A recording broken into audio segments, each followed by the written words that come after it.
Think about your refrigerator, your air conditioner, or the massive systems that cool data centers. They all pretty much work on a principle that's over a century old. But what if all of that is on the brink of a massive, silent, and, well, sustainable revolution? Okay, let's dive into this, because a recent breakthrough from the Johns Hopkins Applied Physics Lab could fundamentally change how we keep things cold.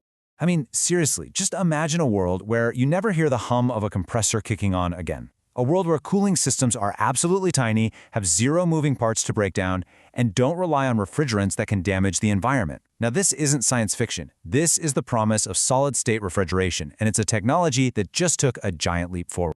All right, so to really get why this is such a big deal, we first have to talk about the problems with the technology we're all using every single day. So on one hand, you've got our current systems. They use these compressors to pump chemical refrigerants around. And yeah, they're effective, no doubt, but they come with baggage. They're often bulky, they're noisy, and they use a ton of energy. But on the other hand, there's this dream of solid-state cooling. Totally silent, super compact, super reliable, and way better for the planet. So what's been stopping us from just making the switch? Well, the alternative to that noisy compressor is actually a really elegant piece of physics. It can move heat using nothing but electricity and some very special materials. So, here's the core idea.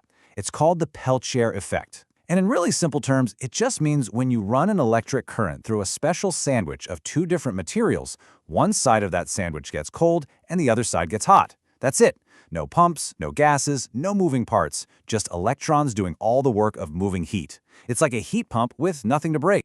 And just look at how simple the architecture is here. You apply a DC current to these little semiconductor pillars, and heat literally gets absorbed from that top plate, that's the cold side, and moved to the bottom plate, the hot side. It's just a beautifully simple, solid-state engine. Okay, so if the science is so elegant and simple, why isn't a Peltier cooler in every single home? Well, for decades, this amazing technology has been stuck behind a massive, massive efficiency barrier. This quote from a research paper really just hits the nail on the head.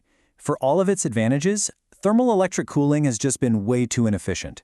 To even compete, it has to get close to the performance of a standard fridge, and historically, it hasn't even been in the same ballpark. Let's put a number on that. We measure this with something called the coefficient of performance, or COP. It's basically how much cooling you get for the energy you put in. Your kitchen fridge probably has a COP around 2.5. Traditional thermoelectrics, often less than 0.5. And that massive difference is why they've been stuck in niche things, like those little portable drink coolers where efficiency isn't really the main concern. But that is all about to change.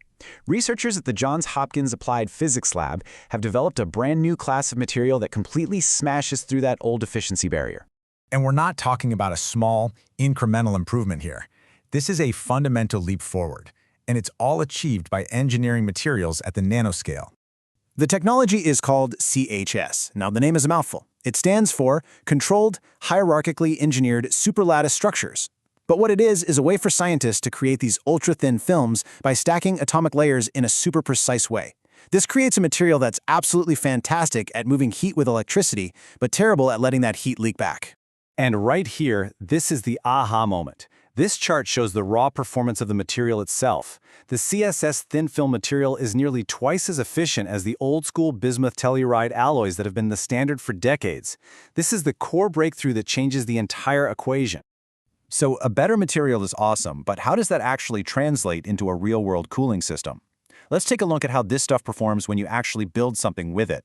When you build a full refrigeration system using these chess modules, you see a 70% improvement in efficiency over systems using the best of the old thermoelectric tech. That massive gap we saw earlier, it's finally starting to close. And what's truly mind-blowing is how little material you need. Because it's a thin film technology, the amount of active material needed for one of these cooling units is about the size of a single grain of sand. I mean, think about that. That has huge implications for cost and sustainability. Now, what's really crucial here is that this isn't some exotic, one-off lab experiment. These CHS materials are made using a mature, scalable manufacturing process that's already used for things like LEDs and solar cells. This is a huge deal, because it means the technology is ready for cost-effective, high-volume production, basically from day one. So let's just sum up the advantages here. Compared to compressors, CHS has no moving parts, no chemical refrigerants, and it's totally silent. And compared to the older thermoelectrics, it's got way higher efficiency and it's designed to be mass-produced cheaply. It really does seem to combine the best of both worlds. So, what does a future that's powered by this technology actually look like? Well, the potential applications are just incredibly broad.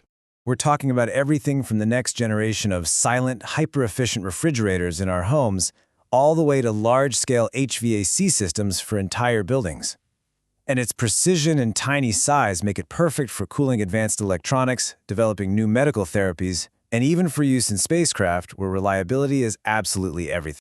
You know, the lead researcher on the project, Rama Venkatasubramanian, he gave the perfect analogy. He compared the potential of chess to lithium-ion batteries, a core technology that started small and just scaled and scaled until it was powering everything from our phones to our cars. This technology could follow that exact same path, but for cooling. Which really just leaves us with one final, pretty provocative question. After more than a century of dominance, could we actually be witnessing the beginning of the end for the noisy, complex compressor? With this breakthrough in solid-state efficiency, the silent revolution in cooling may have already begun.